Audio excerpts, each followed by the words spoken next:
السلام عليكم. بسم الله الرحمن الرحيم والصلاة والسلام على مولانا رسول الله وعلى آله وصحبه أجمعين. Bon, de retour aujourd'hui avec une nouvelle vidéo concernant l'installation d'un contrôleur de domaine additionnel, mais cette fois-ci à partir d'un support média. Donc je vais vous montrer d'abord la topologie qu'on va réaliser bien sûr, donc à l'aide de deux logiciels bien sûr, à savoir le GNS3 et également le VMware. Donc au niveau du GNS3 on va configurer tous les périphériques réseau. Au niveau VMware bien sûr on aura les machines virtuelles qui présenteront bien sûr le contrôleur de domaine primaire et le contrôleur de domaine additionnel. Donc commençons par la topologie. Donc vous avez ici une forêt formation.m1, donc c'est déjà installé au niveau des vidéos précédentes. Donc ce qu'on va ajouter bien sûr c'est la création d'un site au niveau du contrôleur de domaine primaire. Donc on va procéder à la création d'un site qu'on va nommer Rava. Également, voilà, au niveau du site Rava, donc il y aura un contrôleur de domaine primaire, c'est déjà installé également au niveau des vidéos précédentes. Donc voilà, donc on aura également besoin de créer un site. Cette fois-ci on va le renommer Casa. Et sur ce site bien sûr on va installer un contrôleur de domaine additionnel, mais cette fois-ci bien sûr on va l'installer. Donc on va l'installer bien sûr à partir d'un support média. Bon voilà.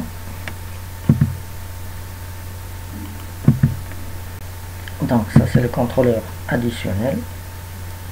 Donc pour chaque site, donc on va choisir une adresse réseau. Par exemple pour le site de Rava, on va choisir 192.168.1.0 et pour le site de Casa, on va choisir 172.16.1.0. Bien sûr, le contrôleur de domaine primaire, il a déjà une adresse IP statique 192.168.1.100 et le contrôleur de domaine additionnel, on va lui configurer bien sûr une adresse IP statique également 172.16.1.100. Donc, on aura besoin d'un routeur qui va relier bien sûr le D-site, bien sûr, ça c'est juste au niveau de l'atelier, juste une simulation au niveau du GNS3. Donc, au niveau du routeur bien sûr, une interface on va la relier au contrôleur de domaine primaire, qui va constituer bien sûr la passerelle par défaut pour ce site, et également l'autre interface bien sûr on va la configurer avec ça sera bien sûr la passerelle par défaut pour le site Casa. Donc on va la relier bien sûr au contrôleur de domaine additionnel bien sûr. Donc la première étape bien sûr c'est de créer un support média à partir du contrôleur de domaine primaire, et après on va copier ce support média vers le contrôleur de domaine additionnel et on va procéder à l'installation de ce contrôleur de domaine additionnel à partir du support média. Bien sûr, tout cela bien sûr pour éviter que la réplication soit effectuée à partir de votre liaison réseau. Et comme ça, vous pouvez bien sûr protéger la bande passante bien sûr qui relie bien sûr le site Rava au site Casa. Donc, on va commencer notre travail. On aura besoin du logiciel GNS3 et également du logiciel bien sûr VMware. Donc voilà. Donc on commence notre travail. Donc je vais me déplacer directement vers le GNS3. Donc je vais créer ma topologie. Donc la première chose bien sûr je vais glisser normalement un routeur ici. Ce routeur bien sûr c'est lui qui va relier bien sûr les deux sites. Donc on a également deux machines, à savoir le contrôleur de domaine primaire et le contrôleur de domaine également additionnel. Voilà.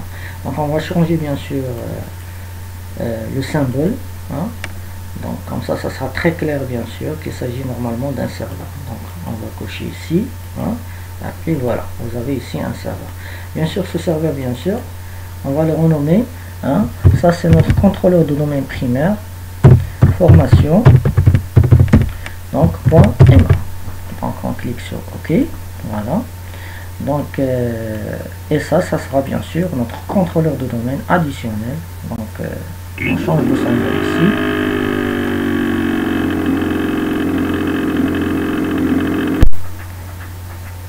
Bon, j'ai dit on change de symbole. Donc voilà. Donc ici on aura un contrôleur de domaine additionnel. Formation.ma toujours. Voilà. Donc il reste normalement à relier bien sûr le serveur au routeur, donc on va utiliser une liaison. Donc avant cela bien sûr on doit ajouter deux réseaux virtuels. Donc voilà, donc on va faire un bouton droit sur le serveur et configure. Donc ici par exemple pour le serveur contrôleur de domaine primaire, donc on va ajouter par exemple le VMnet 1, c'est-à-dire le réseau virtuel VMnet 1, c'est-à-dire le réseau qu'on va utiliser bien sûr au niveau du VMware. Donc on applique OK, et ici également donc configure et on ajoute le réseau virtuel par exemple VMnet 1 8. Donc voilà, donc le VMnet 1 ce sera pour le contrôleur de domaine primaire et le VMnet 8 ce sera pour le contrôleur de domaine additionnel. Donc on va relier bien sûr le routeur. Donc on va choisir ici l'interface face Ethernet 00 pour relier avec le serveur PDC normalement primaire domaine contrôleur formation.aimant avec le VMnet 1. Voilà. Et ici on va choisir l'interface face Ethernet 01 vers donc j'ai dit normalement c'est l'interface face Ethernet 01 pardon, voilà, vers l'interface VMnet 8. Donc la première chose à faire bien sûr c'est de mettre ou bien de démarrer notre routeur. Voilà. Donc on a démarré le routeur bien sûr.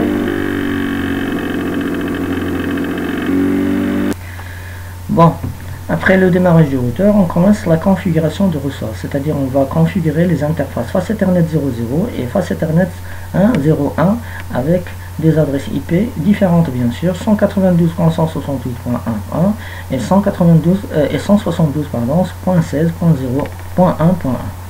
Donc on va démarrer notre routeur. Voilà. Donc qu'est-ce qu'on va faire bien sûr? Configure terminal. Voilà. Donc on accède bien sûr à l'interface. Pardon. Donc ici il y a une erreur. Interface face Ethernet 1. Le numéro de l'interface bien sûr 00.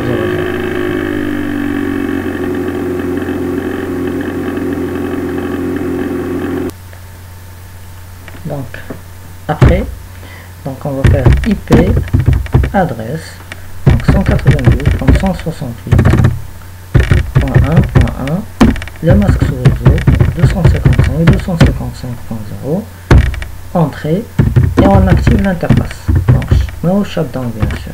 Voilà. Donc la même chose bien sûr on va la faire pour l'autre interface bien sûr, à savoir l'interface face Ethernet 01. Donc ici on va faire encore une fois interface pour accéder à l'interface bien sûr face Ethernet 0/1. Donc IP adresse donc 172 pardon, donc 172.16.1.1 donc la passerelle par défaut 250 pardon le masque sous réseau en 0 et on désactive ou bien on active l'interface. Voilà. Donc on va faire exit. Donc si vous voulez voir bien sûr la configuration que vous avez effectuée, vous pouvez faire par exemple show IP interface pardon, donc show IP interface brief. Voilà. Donc vous allez trouver bien sûr qu'il y a deux interfaces qui sont configurées, à savoir l'interface face Ethernet 0 et l'interface face Ethernet 01. Et les deux bien sûr interfaces sont activées bien sûr. Donc pour conserver la configuration qu'on a fait bien sûr, ou bien pour enregistrer les modifications effectuées au niveau du routeur, donc on a besoin de faire la commande copier running config vers startup config, c'est-à-dire le fichier de configuration initiale. Voilà, donc entrée, voilà, tout est enregistré bien sûr. Donc regardez ici, on n'aura pas besoin bien sûr de configurer le routage puisque les deux réseaux sont directement connectés au routeur. C'est pourquoi vous allez les trouver bien sûr au niveau de la table de routage. Donc show IP route. Voilà, pour voir la table de routage. Comme vous voyez ici, vous avez deux réseaux qui sont directement connectés, le 172.16.1.0 et le 192.168.1.0. ils sont directement connectés et donc on n'aura pas besoin de configurer le routage. Donc c'est tout ce qu'on va faire bien sûr au niveau du routeur. Donc on va sortir du routeur et on va fermer. Donc maintenant on va se déplacer. Donc si vous voulez, on va faire quelques notations ici pour savoir qu'est-ce qu'on a fait exactement. Donc vous avez ici le réseau 192.168.1.0/24 et vous avez ici le réseau 172.16.1.0/24. Donc on a donné ici pour cette interface .1, donc c'est-à-dire 192.168.1.1, et pour cette interface bien sûr on a donné voilà, .1 également. Voilà. Donc vous avez ici un réseau virtuel normalement, il faut le savoir. Donc vous avez ici un réseau virtuel VMnet 1 et ici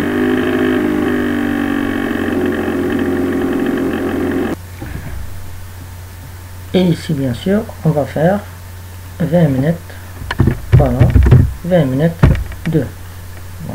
Ça seulement des notations pour bien éclaircir bien sûr la topologie qu'on a bien sûr. Donc maintenant je vais me déplacer vers le VMware. Donc au niveau du VMware, donc comme on a dit bien sûr, je suis sur le contrôleur de domaine primaire. Donc je vais insérer bien sûr le mot de passe. Voilà. Donc regardez ici, pour le contrôleur de domaine primaire, je vais configurer bien sûr la carte réseau, c'est-à-dire je vais la connecter bien sûr à VMnet, VMnet 1. Voilà.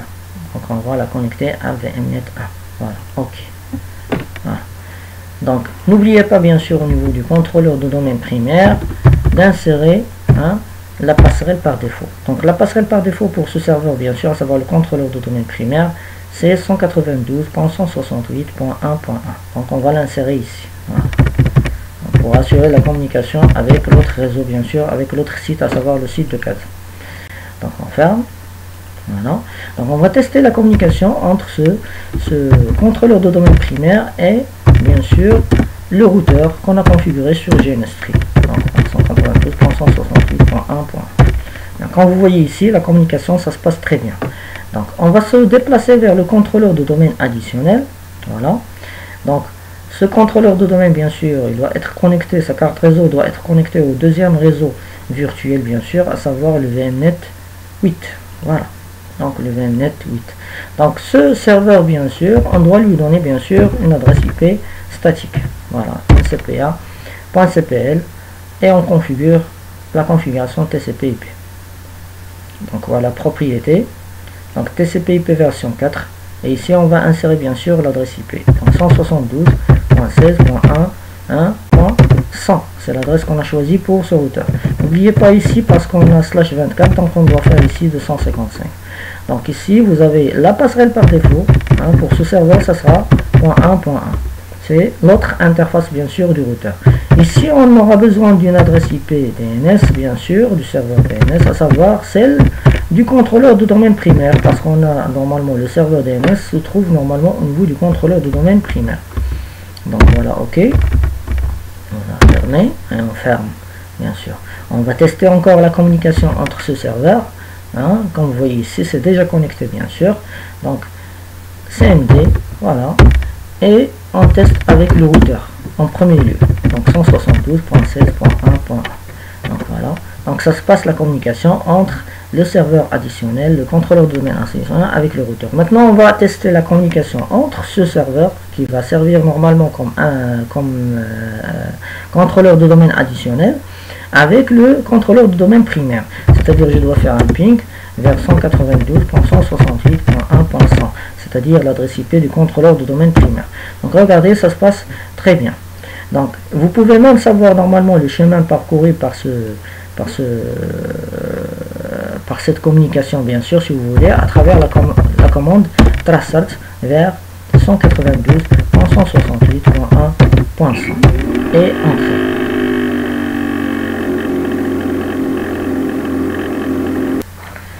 Bon, voilà, comme vous voyez bien sûr, le paquet, il a passé par la passerelle par défaut 172.16.1.1 jusqu'à ce qu'il arrive bien sûr au serveur contrôleur de domaine primaire. Donc n'oublions pas bien sûr de changer également le nom de cette machine, netdom, rename computer, voilà, donc computer name,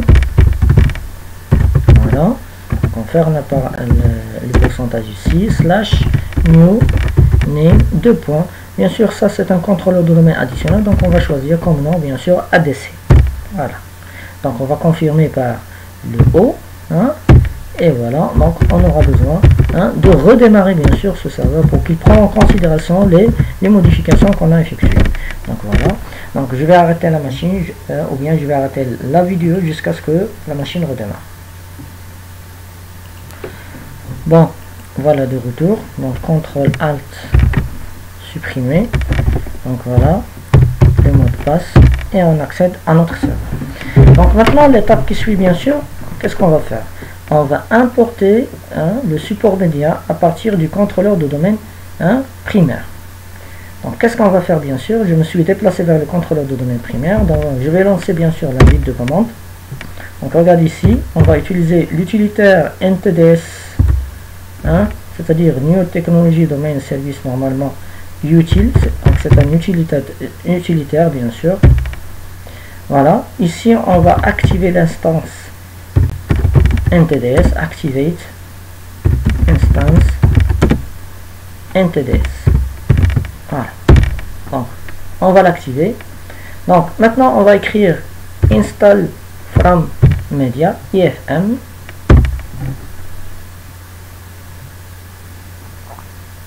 et on va créer bien sûr le support. Donc create syswall full, c'est-à-dire complète, voilà, et on va le créer bien sûr sur la partition C. On va nommer bien sûr notre support ifm-formation. Ça c'est notre support bien sûr qu'on va créer, on va le placer sur la partition C. Donc voilà, la capture instantanée est commencée, donc on va attendre que le support soit créé. Donc le support il est créé pour l'instant, donc on va sortir de cet utilitaire et on va vérifier si vraiment le support a été créé au niveau de la partition C. Voilà, vous avez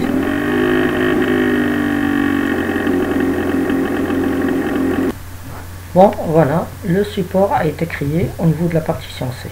Donc maintenant on va copier bien sûr ce support bien sûr vers le contrôleur de domaine additionnel. Donc voilà, au niveau du contrôleur de domaine additionnel, regardez ici, donc je vais accéder à la partition C et bien sûr au niveau de la partition C je vais coller le support média. Voilà, donc je vais créer bien sûr 2 vidéos bien sûr pour que la vidéo ne soit pas très longue bien sûr. Donc je vais m'arrêter ici et après je vais continuer l'atelier dans une autre vidéo bien sûr. Donc merci.